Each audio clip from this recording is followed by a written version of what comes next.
Hello and welcome to the Empathy Podcast.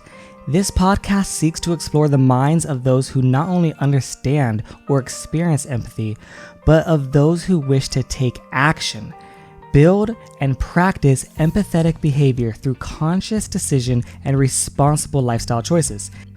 So if that sounds like something you might be interested in, this podcast might be just for you. So sit back, relax, and use what you were born with, empathy. We're sitting here with this super special guest.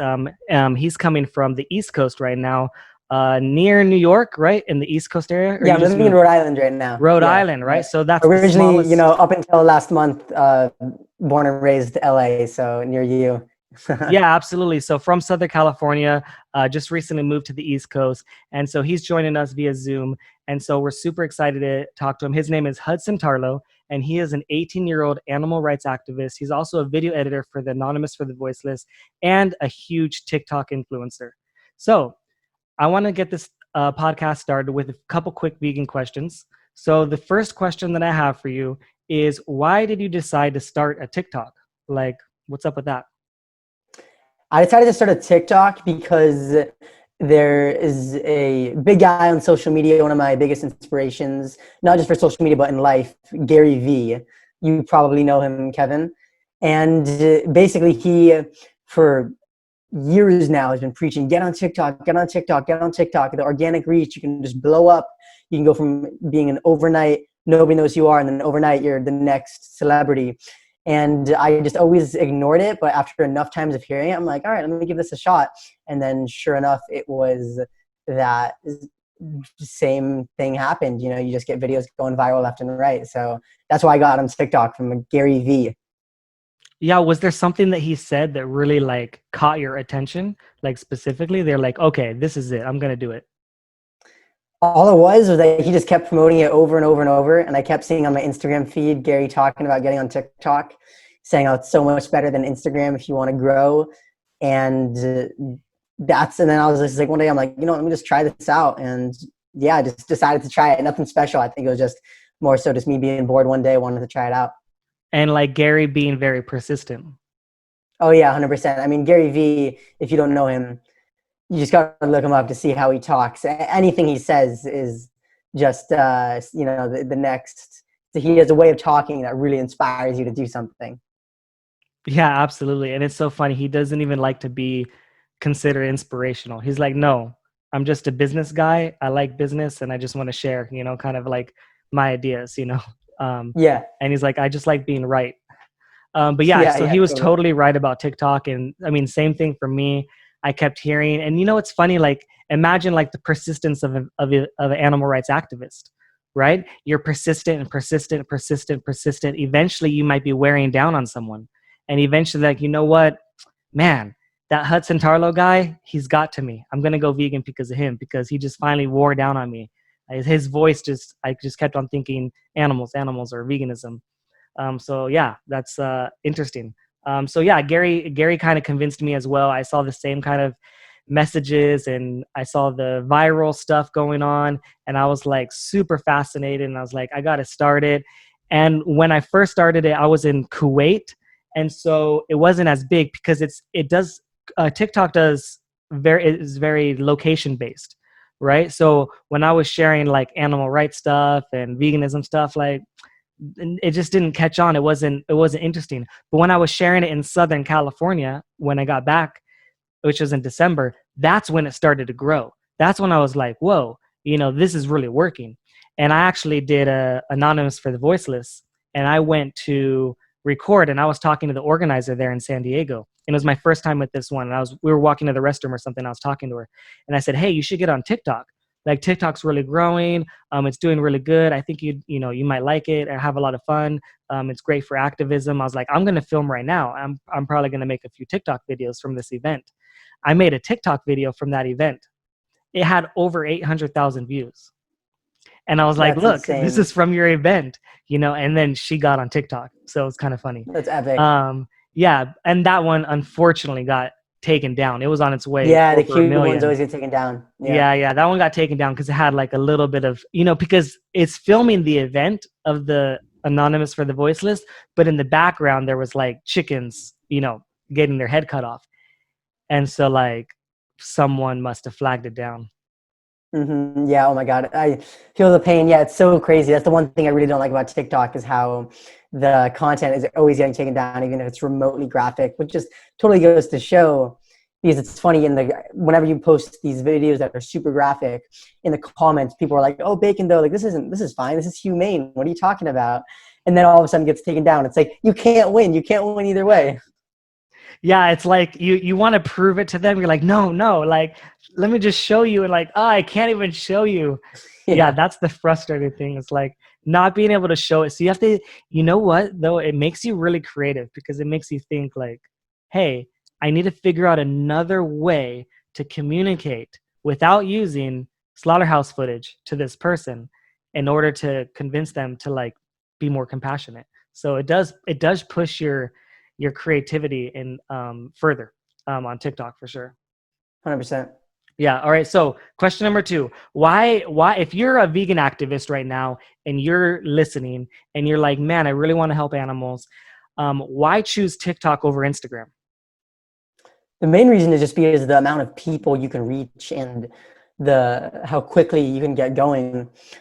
On Instagram, it's really capped out on the amount of people you can reach, just because Instagram is such a big platform. It's owned by Facebook, and Facebook just wants you to buy advertising. So it's really hard to get yourself going and out there on Instagram. I've been on Instagram for about 3 years now doing animal rights stuff, or 2.5 years doing stuff daily on Instagram. And I'm around 24K followers. And then I've been doing TikTok since a couple months, just since January, and I'm at 70K. So on TikTok, you can just get going so much more quicker. And also the main thing is because you can just reach non-vegans. On Instagram, it's an echo chamber. Instagram, you only get suggested people that have related content to you. You're just getting suggested other vegans and other vegan activists. Can I comment on that? Can I comment on that? Yeah, go for it. So with the echo chamber, I think you're so right. I was having a conversation with someone on Instagram recently, and I was talking about TikTok, and I was like, yeah, I really like TikTok because I feel like when I share on Instagram, 90% plus of my people the people that I'm talking to, or seeing it or commenting are vegans. And then on TikTok, I noticed that maybe 10%, maybe it's the total opposite. I think like 90% of my comments plus are from non-vegans. Oh yeah, no, 100%. Yeah. And really the only reason that other vegans are commenting is because they're replying to those non-vegans, And so that still to me considers a non-vegan conversation. It's just like an activist having a conversation at, I don't know, Anonymous for the Voiceless event, And so basically what I noticed is that I was talking to this person. They're like, no, not for me. That doesn't happen to me. That's what they said.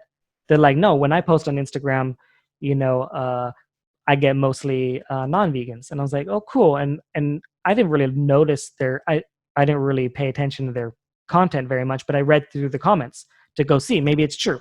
Maybe I'm wrong. They're like, oh, I just use non-vegan hashtag. Like I use bacon and eggs and cheese and that's how it works. And I was like, okay, so let me go look at your comments. I looked through the comments and I was like, honestly, I saw maybe 3 out of like 6 posts, 3 or 4 comments from non-vegans out of hundreds of comments. So that if you were to actually count, I challenge you, go on your best video and count your Instagram comments and see how many comments you have and how many are from non-vegans and do the percentage real quick. Like figure it out and then do a post on TikTok and see the vice versa. We're able to communicate so much more effectively to non-vegans on TikTok and to a younger demographic than any other social platform out there right now. Yeah, totally. It's insane the amount of non-vegans you can reach on TikTok. Most of my videos get more comments than likes. And you could look at it, I guess you could say some people might be bothered by that, but I like that. I don't want just a bunch of, oh, I love you, I love you, I love you. It's like, I'm out here, I'm an activist. I don't do this to be liked. I do this to spread the message to those who need to see it. And vegans aren't the people who need to see it. I agree 100%. I said the same thing. I get that sometimes too, where it's like more comments than likes. And I think that's a good thing. I'm like, that means we're engaging more. That means we're talking more. Like, you shouldn't like this. This is kind of like, why would you like this? What I posted is not a happy thing. You shouldn't like this, but let's talk about it. You know? So yes, if it has more comments, then that means I did the right thing, because that was my goal on that particular video. Totally. Yeah. All right. So next question is, how do you handle online hate? You know, that's one of those things, there's no set answer. It's a weird thing. It's because everybody likes to be a tough guy online. Everybody likes to, I mean, just in real life, you know, when I do activism events, nobody ever dares to get to the level that people get to on TikTok in the comment section, because you're not going to be punished on TikTok. Just some 8-year-old kid can just type all caps and look like this big tough guy with this, you know, fake profile picture, and then nothing's going to happen. So for me, what I do is I guess I just kind of just remember how this doesn't reflect people in actuality. Everybody's a tough guy on the internet. And also just trying to keep into perspective what it is that I'm speaking up for. How if my hour is ruined, well, that's nothing compared to the entire life of these animals that are ruined. And my hour maybe being ruined is a minor annoyance compared to the torture and abuse of animals. And that's what we're speaking up for. So I think it's important to keep that into perspective too. And then also another thing is just, you got to feel bad for them. You got to feel bad for these people who just have so much negativity in their minds and just so much hatred for others. Yeah, imagine being like 12 years old, 10 years old, 8 years old, and you're on this app and your page is filled with hate. And it's hating on others. You know, they're making duets. A duet, if you don't know what a duet is, like making a side-by-side video with someone else. And they're making these and spewing hate and stuff onto others, and then they're commenting hate onto other people. And you're right. Like, imagine the mindset of that individual. Like, imagine living in their mind and having that mind of like, I hate you and I hate you and I hate everyone and I hate everything that you do. And like, you have to feel bad and feel sorry, because what's their upbringing like? What's their family life like? What's their parents like? Like, do they have 2 parents in the home? You know, is the one divorced? Like, they're probably going through some shit. And so you're right. You know, some of those trolls or some of those haters, you know, they're definitely going through some stuff, and sometimes asking questions and trying to listen sometimes. If you have the time, I know it's hard with thousands of comments, but sometimes, you know, every once in a while you probably get in that mode where like, hey, I'm going to talk to this person, or, I mean, share it on a reply. The one thing I love about TikTok is you can make a reply video. Hey, I'm going to make a video just for your reply, like right now, like instantly. It's just, I think that's the best feature, honestly. Like, that's probably the most fun feature, because it's so fast and it's so effective, and it covers, hey, I noticed that like 1,000 people said the same question. I'm just going to answer it for all of you. Totally. Even though they still, you feel like, okay, this is going to shut them up. It just gets them going even more. Which is like the catch-22. You wanted to like shut them up and give them the answer, but then like you just kind of put more fuel onto the fire, which is also a good thing. Yeah, totally. Yeah, but so if anybody's worried about that, just don't even engage. I mean, and honestly, don't even spend too much time in the comments. I really spend very little time going through my comment section, because it's just, a lot of the time it's not productive. And I'll do it to like make those reply videos and stuff, but don't engage. You know, you don't have to respond to every single comment. That's going to mentally drain you. And then exactly like what Kevin was saying. When most of these people who are commenting, they're like, 11 or 12 years old. When I was that age, I was out skateboarding every day, and I was out like playing guitar, and like I didn't do any of that. I wasn't on social media leaving hate comments. Like, so that just totally goes to show, that's a reflection on them, on where they're at in their life. And just keep that in mind, and just have empathy for them. Just wish them the best in life. Yeah, absolutely. Empathy is a very key point. All right, so those are the quick questions. Awesome job. So tell us a little bit about you. Sure. So my name is Hudson, And yeah, I'm 18. I work for the animal rights organization Anonymous to the Voiceless full-time as the organization's video editor. I also work on just general things throughout the organization. And I've been vegan for a couple years, for about 3 years now. And then I'm also just into a lot of things. I'm into music, I'm into art, and I'm into fitness and like running. And then, yeah, just also just into just like social media and entrepreneurship type stuff. That's how I'm into what we were talking about earlier, Gary Vee. And yeah, just in general, yeah, I guess it kind of sums me up. Yeah, absolutely. So one thing I wanted to tell you, when I first was introduced to you and like I first learned about you, it was actually through an Instagram video that you had made. And it was on Instagram TV. And you had made kind of like a funny video. And it was a spoof on people talking about why they're quitting veganism. And it was with um, Cheesy Vegan and the Recovering Carnist, right? At the time, those were their Instagram names. And I remember watching that and thinking that was so funny. It was super hilarious, and like your character, all the characters were funny. And I remember thinking like, this guy's great. And I was at the time I was just starting to branch out my podcast, and I was just starting to be able to do video podcasts just like this. And I remember I was watching, and I was like, hey, I really want to talk to one of these guys. And I reached out, and I reached out to Cheesy Vegan, and I think the Recovering Carnist. I actually did an interview with both those guys. I did a podcast with those guys. And I remember Cheesy Vegan was talking about, we were talking about TikTok, and like this was over a year ago, right? In the very beginning of TikTok, we were talking about TikTok, and I said, hey, you should start a TikTok. And he started one, and I started one, and we started posting. He's like, he was posting on Instagram, you guys should get on TikTok. And I think that right soon after that, that's when you like jumped on and you started on TikTok. But I don't think you went like really hard in the beginning.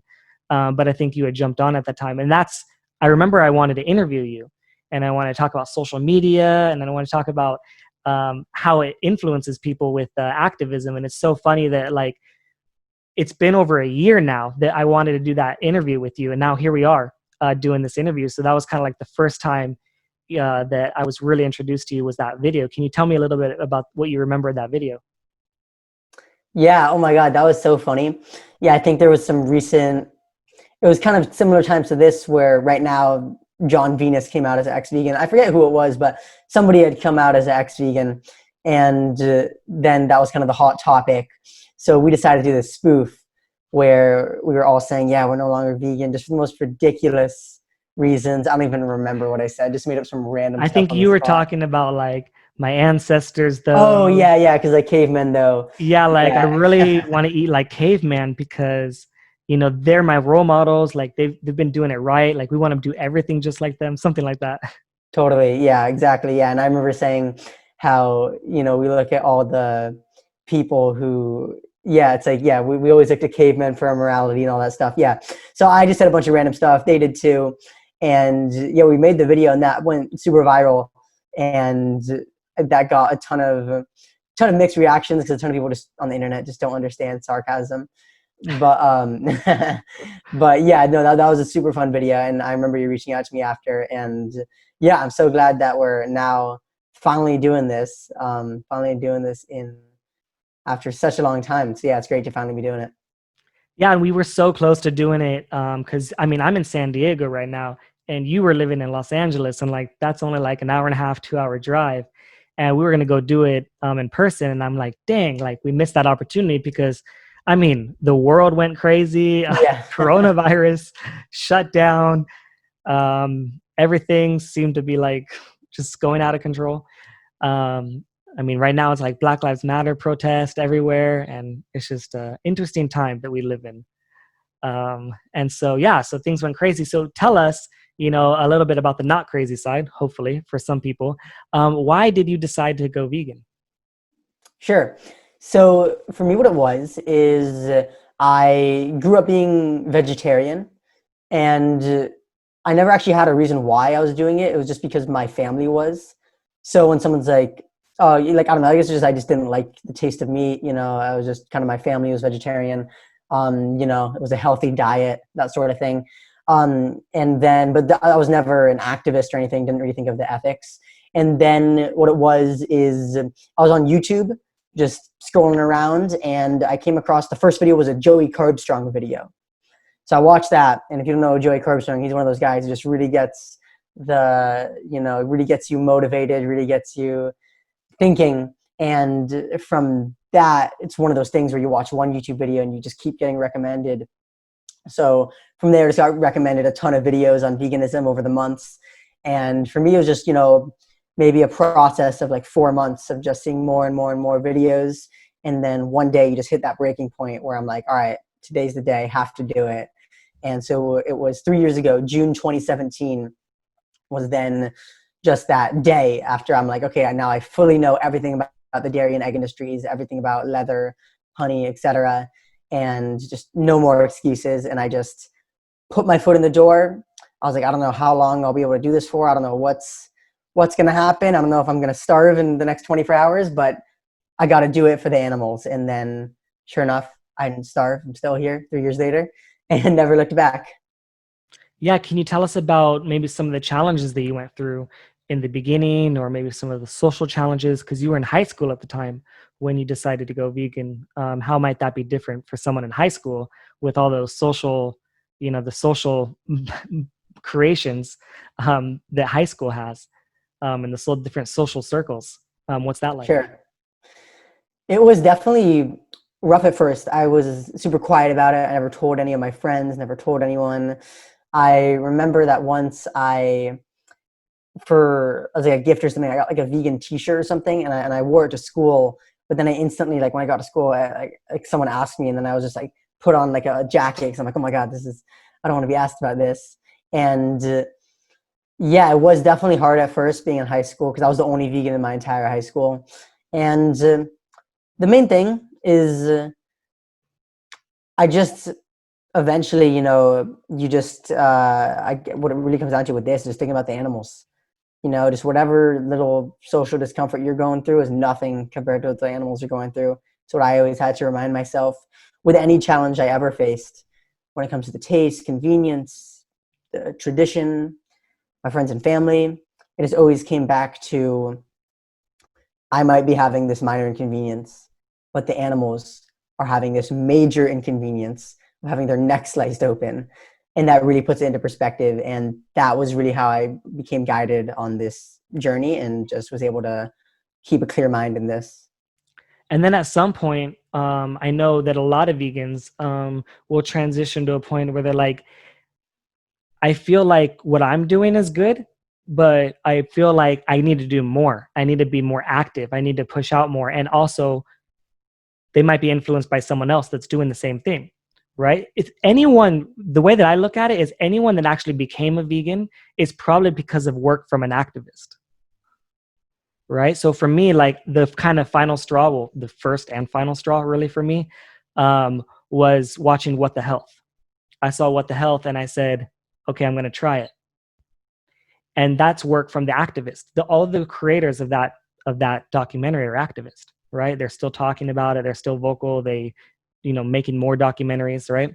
So for me, the reason why I went active is Joey Carbstrong. I watched a video. It might have been, I think, one of his vegan prophecy. Remember his vegan prophecy? Yeah, series? I remember those. Those are really good. Yeah, I mean, he put a lot of work into those for sure. Like if you know video editing and you watch those, you're like, man, a lot of work went into these videos. And so anyways, I think there was one where he was doing like a speech to a group where he was doing like an activist workshop. And in the activist workshop, I mean, I was like being in that workshop, watching that YouTube video. And within that workshop, he talked about the reasons why we should be active and all these different things. And after watching that video, I remember thinking like, man, I got to be active. I need to get started.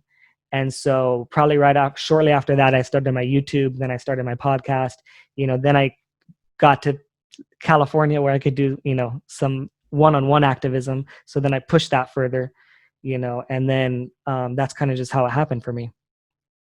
That's And epic. so, yeah, so for you, what would be some of the things that you do as far as your activism style, and why did you get active? I got active for similar reasons to you. I mean, the main reason was just because I couldn't stand being in this world that just felt so alone. I felt so hopeless.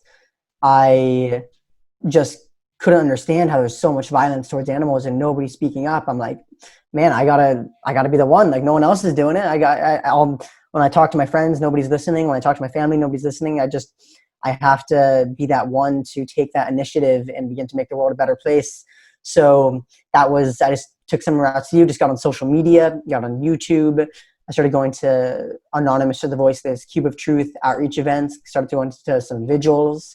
And yeah, the main reason was just because, once again, just thinking about the animals and what they're going through, and just being vegan wasn't enough, because being vegan is just a non-action. You're not actually doing anything. You're not actually preventing animals from being killed. It's sort of like being a non-child abuser. You're personally not doing it, but you're not speaking up. Or it's sort of like being a non-sexist. It's like, it's not actually doing anything good for the world. You have to be speaking up and actively trying to end oppression.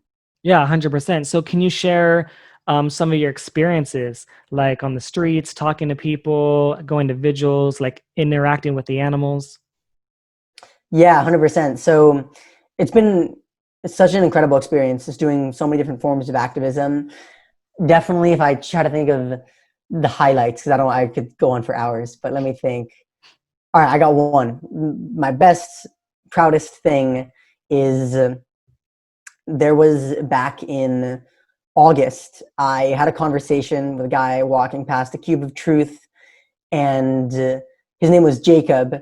And the conversation, it was one of those ones where he accepted everything, but he just wasn't willing. He was like, yeah, I'm a hypocrite. Like, and I straight up said, like, you're a hypocrite. You're paying for animal abuse, and you say you're against animal cruelty. Your actions are not aligned. And he's like, oh, yeah, I know, I'm a hypocrite, but I don't know, it's a bit too much. And I said, you can be vegan. You can do this. What's stopping you? He's like, yeah, nothing's stopping me. I'm just kind of lazy. I don't know. And then he just kind of walked off. I never really thought much about it. Up until in this year, in January or in February, it was right before the lockdown, I went to my Cube of Truth in Santa Monica, California, and I see that this guy, Jacob, has showed up to the Cube of Truth. And this guy was somebody who was a full-on non-vegan and was not even very open to the message. And then he showed up to the Cube of Truth a few months later, and amount of hope, and he was wearing all black ready. He even did outreach, and he said, yeah, it's like, I didn't do anything for 3 weeks, but the conversation kept ringing and ringing in my mind. And I just felt so guilty, just thinking back to the footage, thinking back to the fact that I'm paying for something that goes against my morals. And then just one day I decided to change, and I've been vegan for 4 months, and now I want to do activism. So that's definitely been my highlight, just seeing the good in humanity there, and seeing how people, you never know who's going to change.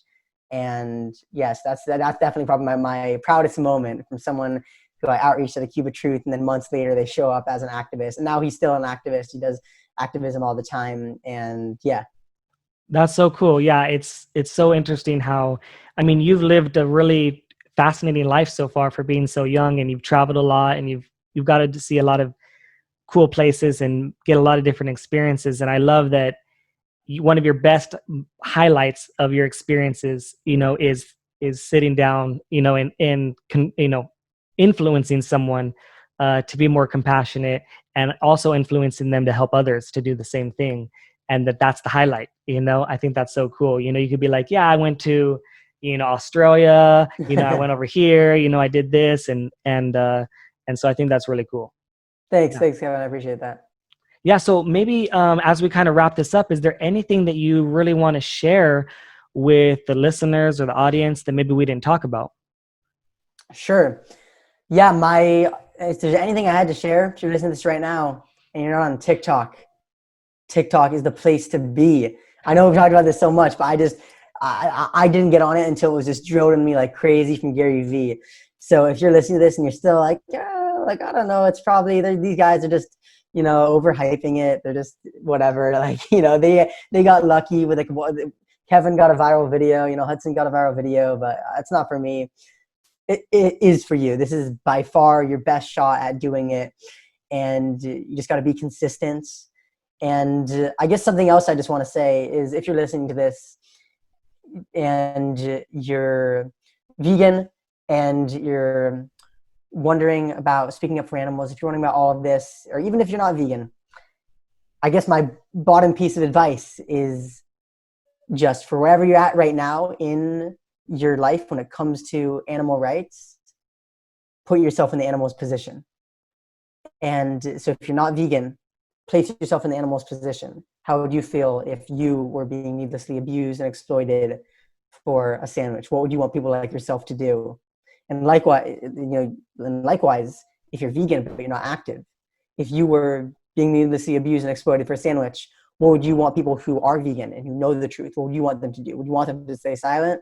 Would you want them to speak up? And then that's been how I've kind of been living my life when it comes to this, just always placing myself in the victim's position and going from there. So I guess that kind of sums up everything that I'm all about.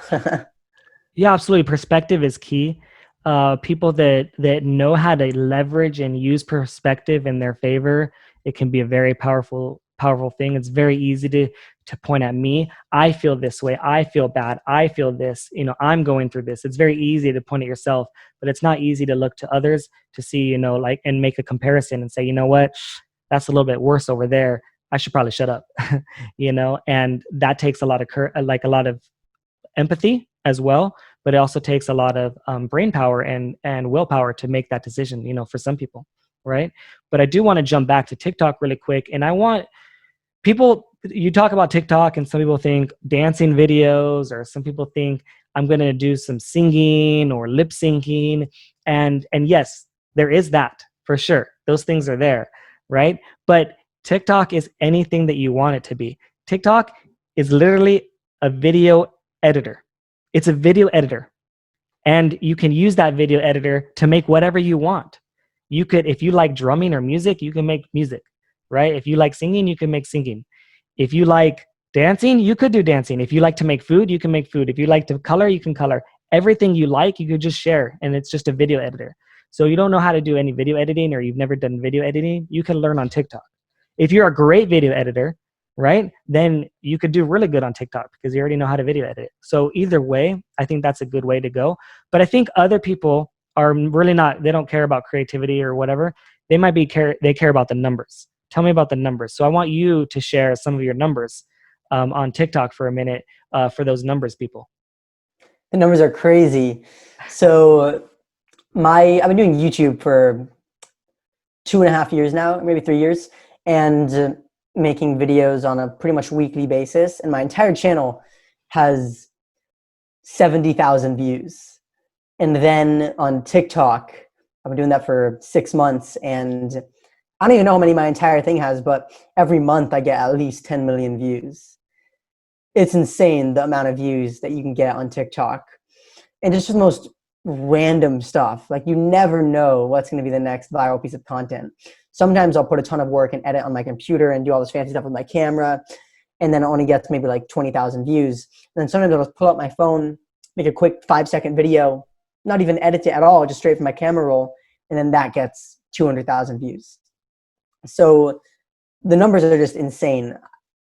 I can't even stress how crazy the numbers are right now. It's just, and this isn't going to last forever. I'm already starting to see that my numbers are decreasing, because I remember I used to get over 500,000 views really frequently, sometimes even 1 million views. And I haven't gotten that in months now.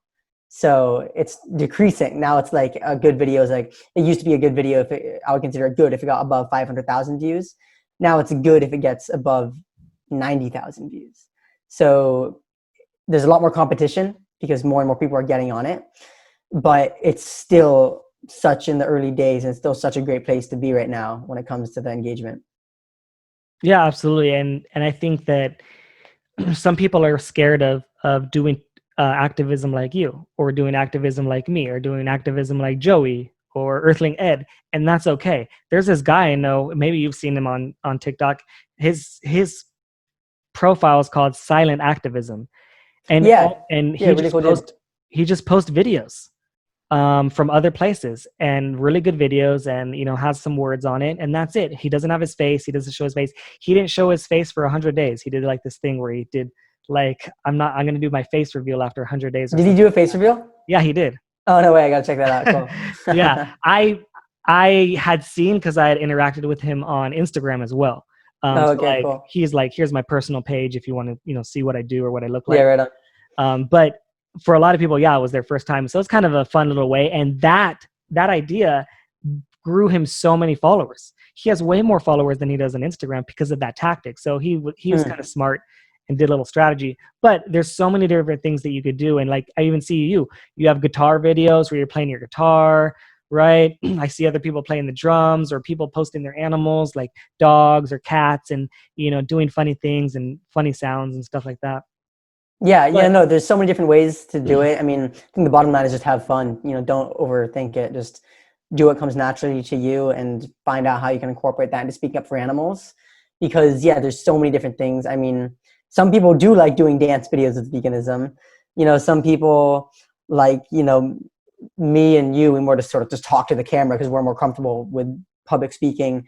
But yeah, there's so many different ways you can do it. And if you just get on TikTok and just start scrolling through the For You page, you'll see how everybody has their own style. It's not like, there's not one thing. I feel like with other platforms, kind of YouTube, it's kind of like, okay, well, on YouTube, you sit down in front of the camera, you talk to the camera, it's kind of your set thing of what you do. But on TikTok, it's just like, do whatever you want. Yeah, and like Instagram is like post pictures. They like pictures, like post a lot more pictures, and like Facebook has its own thing, and LinkedIn has its own thing, but like TikTok is just like a melting pot of craziness and random stuff. And I do tell people to have fun. Like sometimes I see activists going on and they'll comment me like, hey, it's not growing, hey, it's not doing this, and then they're maybe too number focused, too driven on the numbers and trying to accomplish that. And it's like, no, just sit back, relax, have some fun, do some things that you enjoy, do some things that make you laugh, and then go from there. Totally. Yeah. All right. So where can people find you if people are really interested in following your story and they want to connect with you? Where can they find you? Sure. So you can find me on pretty much all platforms at Hudson Tarlow. So Instagram, Facebook, YouTube, TikTok, just to search up my name and you'll be able to find me.